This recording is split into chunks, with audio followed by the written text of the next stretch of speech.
For today's video nga po pala mga idol ay andito tayo sa aking backyard chicken farm.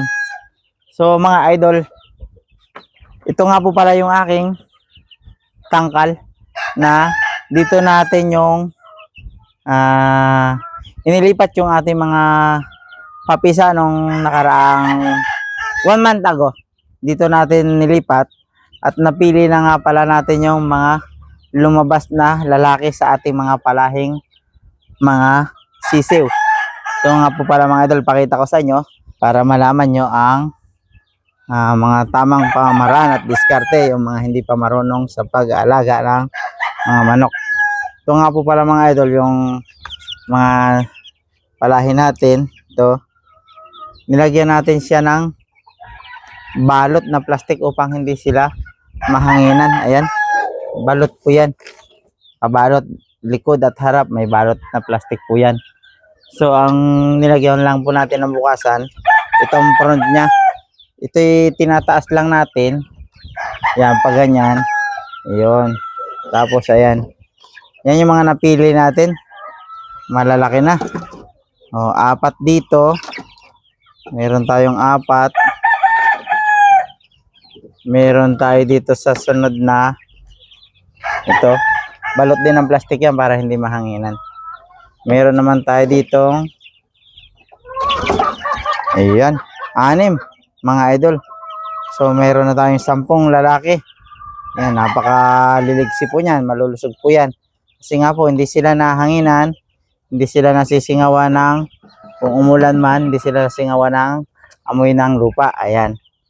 At ito naman po yung sumunod. Meron tayo ditong 3 piraso. Pinaghihiwalay-hiwalay ko kasi po nag-aaway-away sila. Kaya yung mga nag-aaway, yun po yung ating inihiwalay. Ayan.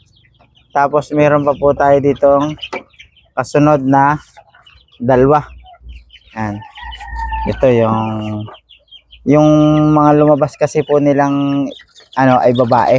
2 lang po ang napili natin na lalaki. Ayan. Bulik. Ayan, ang tinatawag na bulik. 2 lang po. Yung mga anak ko, yung mga kapatid po niyan, nakahiwalay na po. Kaya meron po tayong 15 heads na napili ng ating mga sisiw na lumabas ay lalaki. Ayan. Ito po. Bali yan po yan, 2 tangkal po yan. Ito po ang isa. Ito naman po yung kipingan ng aking mga tandang, yung mga kinokondisyon po namin tandang. Ito po, naka-plastic po din siya para hindi po magkasipon. Medyo sensitibo po ang pagkukondisyon ng ating mga tandang pag malapit sa dagat. Tabing dagat po kasi itong aming lugar dito mga idol. So hanggang dito na lang po mga idol ang aking vlog for today. At nawa po huwag kayong magsawang manood sa aking mga video. Maraming salamat po.